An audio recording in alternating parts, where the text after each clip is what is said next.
All right, let's see if this thing is working. Welcome, everyone. I'm coming to you live from my treadmill, as you can see, but I got a green screen behind me, so I can't go back too far, but otherwise the whole thing will come crashing down on me. But I'm excited to answer your questions. For those of you unfamiliar with my work, every year I read through every issue of every English language nutrition journal. The world is so busy, folks like you don't have to. I think compile the most interesting, most groundbreaking, the most practical findings and new videos and articles I upload every day to my nonprofit site, nutritionfacts.org. Everything on the website is free. There are no ads, no corporate sponsorships, strictly non-commercial, not selling anything, just put it up as a public service, as a labor of love, as a tribute to my grandmother, who's how it all started for me. New videos and articles uploaded every day, released in evidence-based nutrition. Check it out, nutritionfacts.org. Let's get to your questions. All right, going to start on top. It only seems to show me about 20 or so, which kind of rolls up, but I will just go down the list. All right, I hope Mama Doliski says, hopes that I post this Q&A. I think it goes up automatically on the YouTube channel.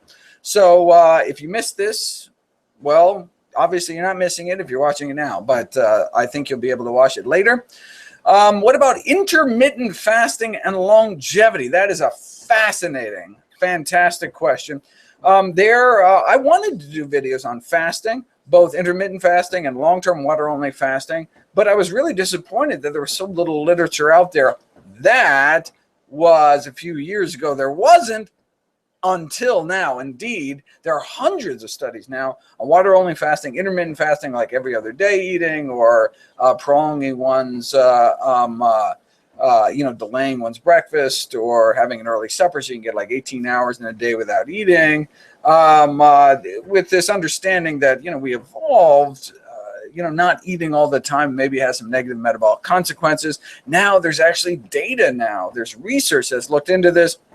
So I've got a folder just bubbling over with articles, and looking forward to delving in, doing a whole series of videos on not only water-only fasting, intermittent fasting, and I will let you know what I find.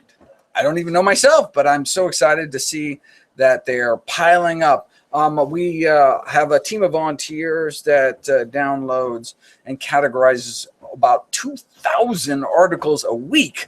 And the intermittent fasting folder is getting bigger and bigger. Hello, Paulina. Any updates on the subject of acne? So I've got a bunch of videos on acne, mostly talking about TOR signaling, the leucine, particularly in dairy products, and high glycemic foods, that combination leading to the acne epidemic. There's actually populations that don't get acne in adolescence, whereas in the Western world, nearly 100% of teens do, and it has to do with our diet. Beyond what's already on the website, I do have, I do go through how I typically do my videos is I go through all the topics alphabetically. So I'm going to, so I finished, I'm now going through my 2016-2017 batch of articles, and we'll start, acne being high in the alphabet, I will start churning out new acne videos soon. So stay tuned. Make sure you're subscribed so you can hear, so you won't miss it. All right, big fan of my, oh, that's sweet.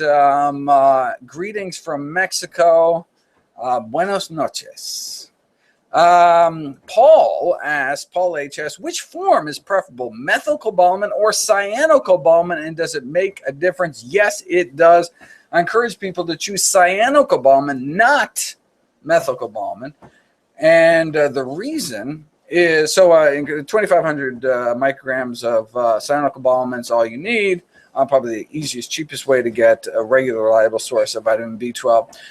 The reason I don't encourage methylcobalamin is it's unstable. The reason they use cyanocobalamin is more shelf stable. Methylcobalamin is not very shelf stable, and so you have to take, first of all, you have to take huge doses comparatively, so 1,000 a day, not 2,500 a week, and there have not been sufficient the studies that have been done on reversing B12 deficiency through oral supplementation have almost exclusively been done on cyanocobalamin, so we know it works. Whereas there's only one study that took vegans and who were B12 deficiency and tried to reverse their B12 deficiency. And there's only one study, just had a few people in it, and in one of the people, it didn't even work at all. Like they gave them 1,000 a day of methylcobalamin, and it did not reverse their B12 deficiency. And so that's pretty scary. So I encourage everyone, cyanocobalamin, yes, there's a daily dose, but I encourage people, probably the easiest way, 2,500 micrograms once a week, costs $5 a year, you'll be all set. And indeed, yes, cyano is cheaper. Thank you, the Clyde 1993. What about Cindy? Cindy says, I've said on YouTube videos that avocados are not good for us, but wait a second, my book recommends them. What do I have to say for myself? What I have to say for myself is this is the field of nutrition, which is just rapidly evolving, exciting field. There are about 100,000 articles on nutrition published every year.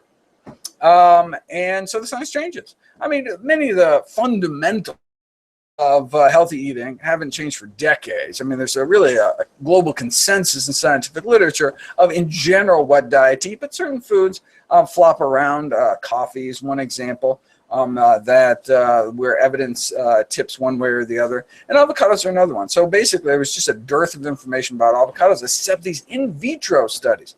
In vitro studies show that in a petri dish outside of the human body, human cells, when exposed to persin, which is a pesticide made by the avocado tree to protect itself and found in the avocado fruit, did all sorts of really negative things, DNA damage, chromosomal damage in vitro. But as I say in the video, look, even people that love avocados don't inject guacamole into their bloodstream, right? They eat it. And so what happens? It has to go through stomach acids. It has to be absorbed into the intestine. We don't even know if this person stuff is absorbed. Then it has to make it through the liver, which is like the gatekeeper of the body, and detoxifies things, most things that are toxic to the body.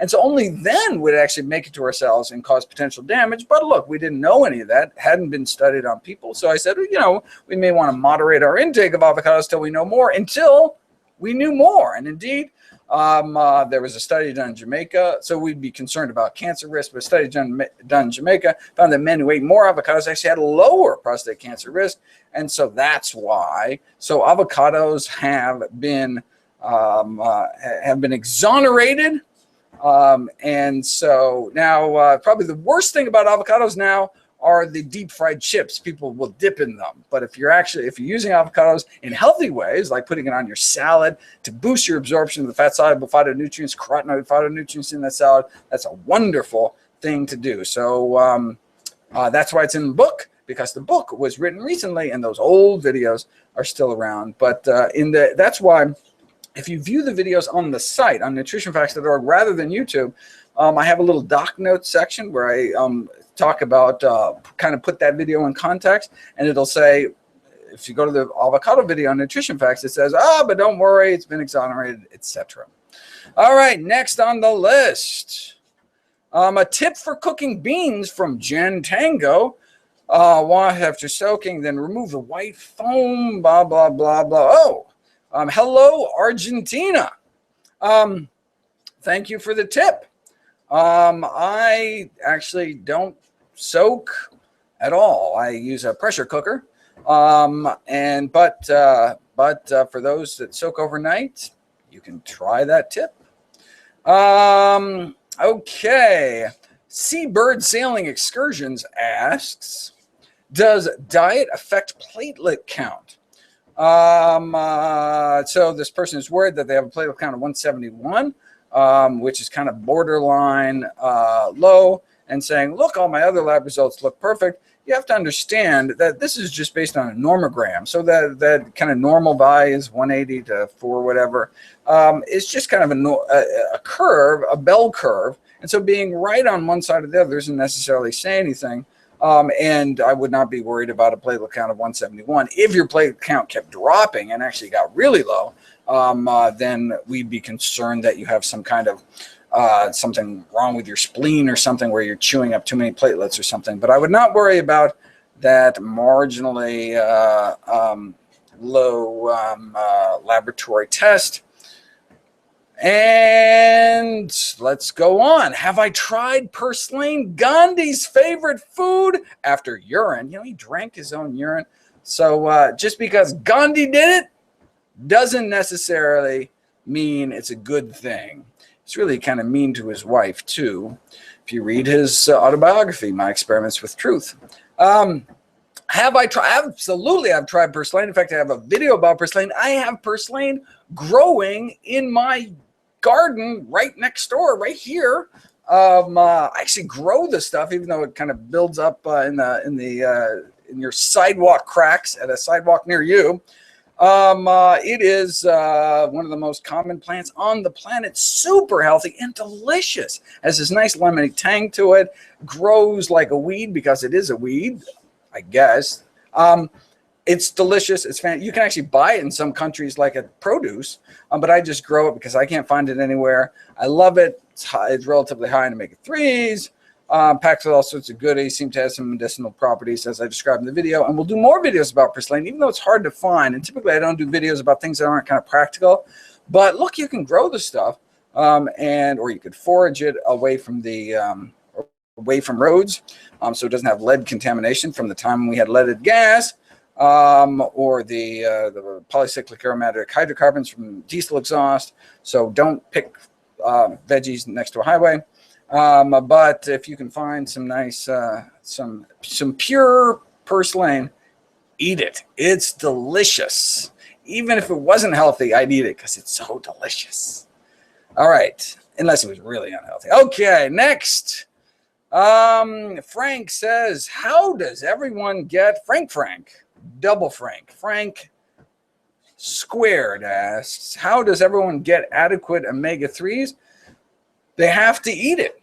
So omega-3 fatty acids are essential fatty acids, meaning our body can't make them. We have to take them into our diet. And so among the healthiest sources of omega-3s are flax seeds. So that's one of the reasons I recommend a tablespoon of ground flax seeds every day to get your omega-3s. But also chia seeds and hemp seeds and walnuts and dark green leafy vegetables have a lot of omega-3s, but there's so little fat that no matter what percentage of omega-3s, you'd have to eat like a wheelbarrow worth of greens to get your omega-3s. But I have lots of videos on how much you need and how to get them and all the details thereof. All right. Jan Tango asks, is a tablespoon of organic, extra virgin, super duper duper virgin olive oil on my daily nutrition plan? No, it's not. Why? Because it is a yellow light food. And so I have a traffic light system of kind of green light foods, which we should center our diet around to the maximum extent possible. Yellow light foods, which we should minimize, and then green light foods, which ideally we should avoid. Extra virgin olive oil is a yellow light food. All other vegetable oils are red light foods. They're ultra processed foods, actually, but both of which I would minimize from one's diet. All right. And Joshua Pritikin says, oil is processed. Why not have the whole food? So instead of walnut oil, eat walnuts. Instead of olive oil, eat olives. The only problem, sodium content. So olives, whole food, right? Should be green light. No, it's yellow light because the brining process adds a lot of sodium. We want to keep, ideally, our sodium intake under 1,500 milligrams a day, according to the American Heart Association and the best available science. All right. In order to get all the omega-3s, is it enough to eat flax seeds every day? Or do I recommend supplementation? In flax seeds has alpha-linolenic acid, ALA, short-chain omega-3s, which your body can then elongate into the long-chain omega-3s, DHA and EPA, which is important for brain health and some other functions. The question is, can we can we elongate enough for optimal health? So I talk about, well, what about if you have to create a brain in your uterus? For pregnant breastfeeding women or women even considering pregnancy, should they supplement with long-chain omega-3s directly into their diet, EPA, DHA? And particularly as you grow older, particularly older men may lose the ability to do that conversion.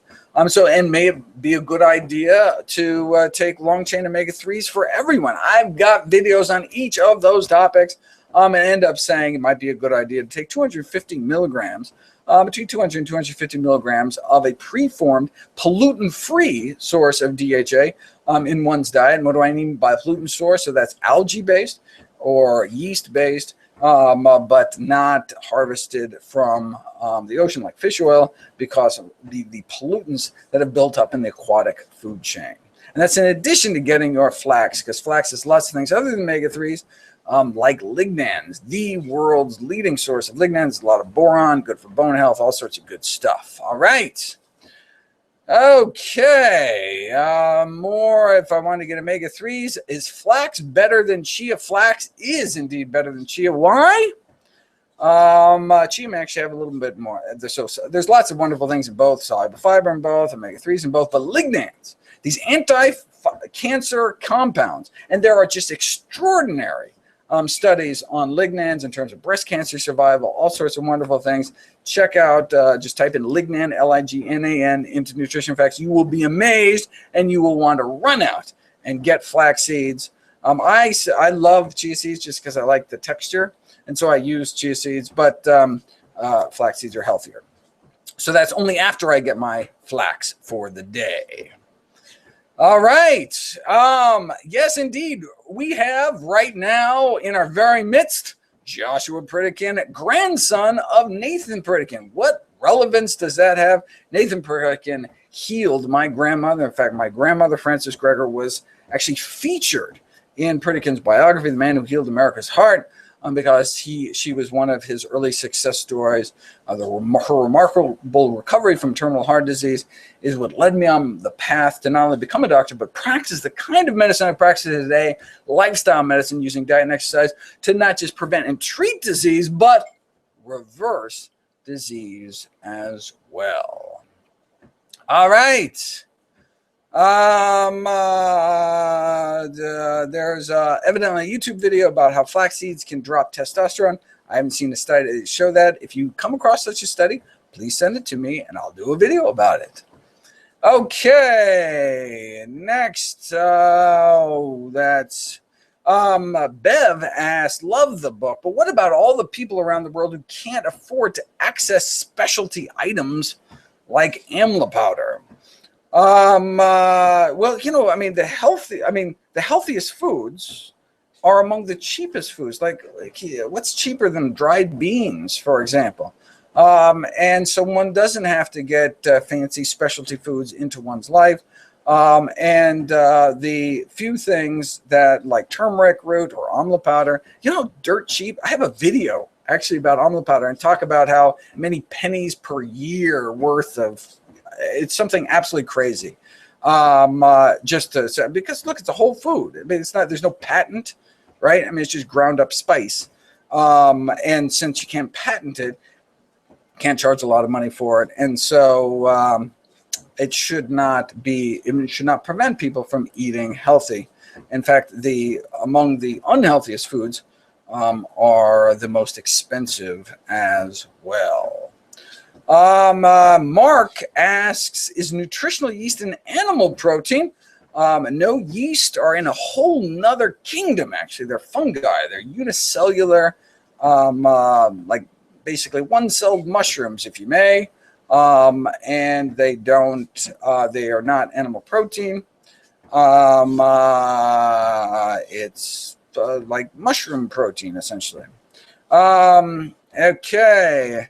Yes, mushroom family. You got it, Joshua. You beat me to it. Pumpkin seeds, flag, blah, blah, blah. Oh, okay. Someone suggests that one should eat a variety of things for hair regrowth. I haven't seen any studies on that. Hello, hello. Lots of hellos from everybody. Hello, indeed. Is there a way to bind IGF-1 in vivo? First of all, what is IGF-1? Insulin-like growth factor 1 is a cancer-promoting growth hormone involved in the acquisition and progression of malignant human tumors like prostate cancer, like breast cancer. The question is there a way to bind up any excess IGF-1 in the system to decrease our cancer growth rates? And the answer is absolutely. There's something called IGF binding protein. Our liver, actually, it's one of our bodies, one ways our body protects itself from cancer, protects itself from excessive growth. So sure, in as little as 2 weeks, go on a plant-based diet, your levels of IGF-1 in your body drop because IGF-1 is created in your body from from eating animal protein. Meat, egg white, and dairy protein cause your liver to produce more IGF-1.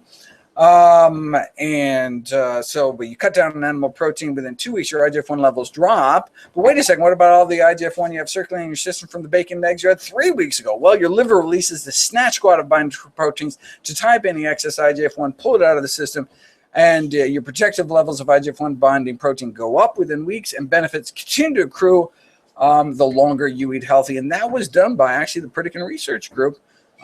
Just as a note, and I've got videos on that as well. All right. Time to get nutritional yeast covered popcorn. You know it. I will join you in that. In fact, I haven't eaten supper yet, but in 9 minutes, I will. Binge eating. What are my thoughts? Not a good idea. Okay. David asks, with a bunch of butter? No, let's not put butter on our nutritional yeast popcorn.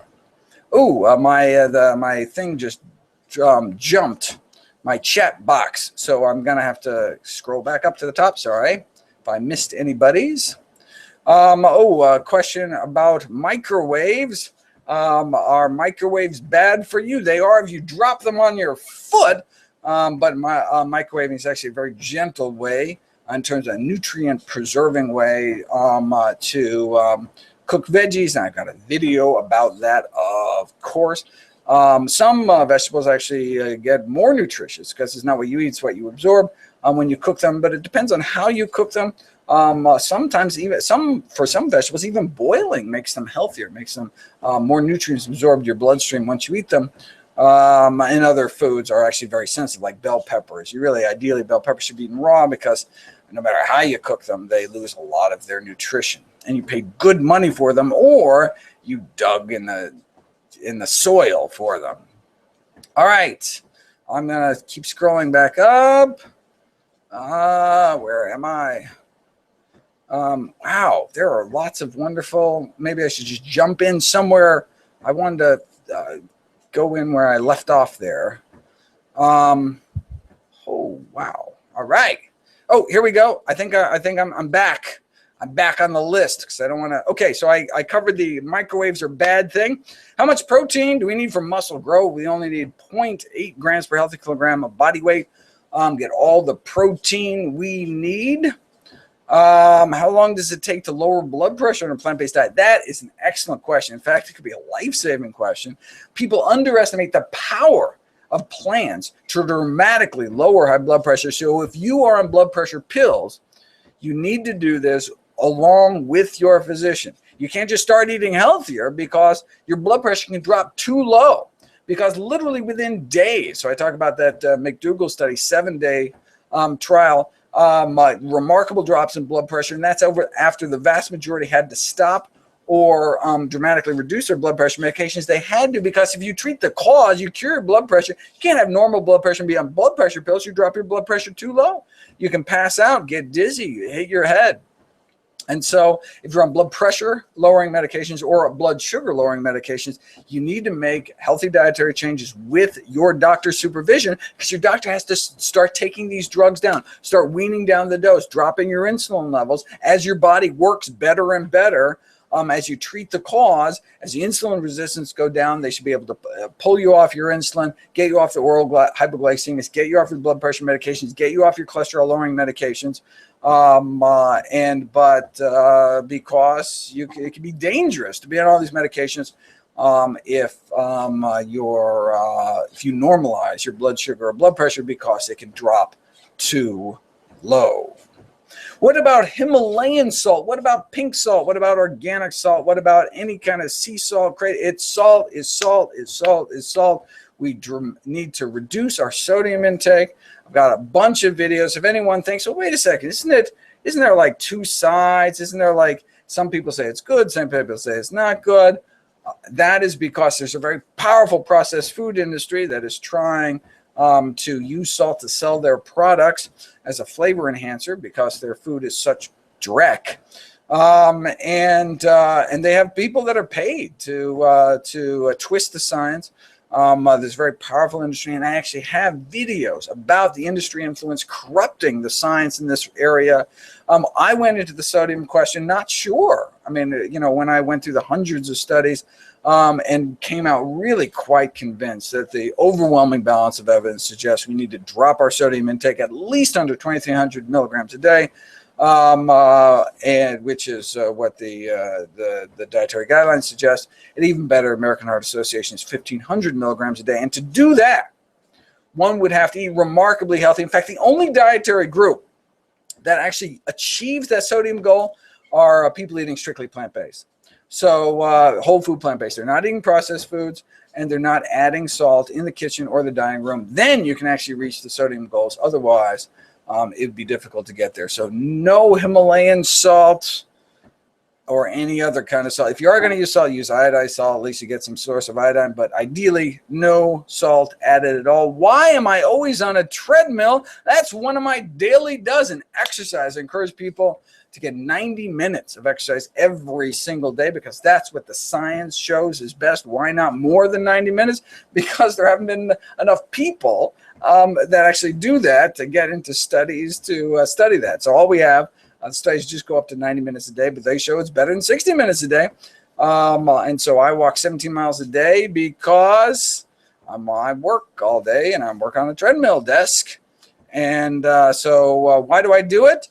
I do it to get exercise, so my endothelium is happy, and so I can kind of multitask, get a bunch of things done. What's my opinion of maca? This question has come up intermittently, and so I keep looking, and there just is no good science. There's only preclinical work. So preclinical science is like test tube studies or laboratory animal studies. But I haven't found any clinical studies. If you find one, though, let me know, and I'll do a video about it. I'd love to. I know that's a question that comes up a lot. But if there's no science, that's why there's no videos. There's a question of who are my favorite YouTubers. Sadly, people ask me about pop culture. People ask me about like what's my favorite movies, or I'm stuck in the library and know very little about what's going on in the world. Apologize for that. So I don't know what's books are being published, what's in the lay press about nutrition, just the peer-reviewed literature. Ask me about the peer-reviewed literature. I'd be happy to talk to you about it. Recommended cat food, ask your veterinarian. See, I'm a veterinarian that's very specialized. I only know one species, a very limited, restricted, handicapped veterinarian. In fact, in that I only know one species people, and so I can't advise you about what to feed llamas or cats or anything else. But ask someone that knows the science. All right. So David asked, they are a healthy vegan. Question is, what about my non-vegan elderly mother-in-law? How can she reduce significant pain from peripheral artery disease? That's a great question. You know, if you go to my website, there's basically no videos on peripheral artery disease. Not because there isn't good science, I just haven't got to it yet. But that's what my grandma suffered from, something called claudication, this crampy calf pain because your muscles are not getting enough nutrients, not getting enough oxygen, just like clogs to the arteries in the brain can give you a stroke, clogs to the arteries of the heart can give you a heart attack, clogs to the arteries in the legs, the femoral arteries going down into the thighs. If there's atherosclerosis in them, you can not get enough oxygen, you can get crampy kind of angina chest pain, but happening in your calves, and it limits mobility, all sorts of other things. And that can be reversed, something we've known since 1977. And you say 1977, wait a second, Ornish didn't start publishing on heart disease reversal till 79. That's because the first studies on atherosclerosis reversal, opening up arteries without surgery, was actually done on femoral arteries, peripheral artery disease. I'll talk about that whole story and talk about ways you can do that in a series of videos I have coming up on peripheral vascular disease. Stay tuned. Thank you so much, everyone, for joining me. I think you'll be excited. You see my little green screen here. I'm actually going to be inserting myself in the videos on the treadmill. It could look really cool or really dorky. We will see. You be the judge. I will talk to you next month. I'll do more live Q&As.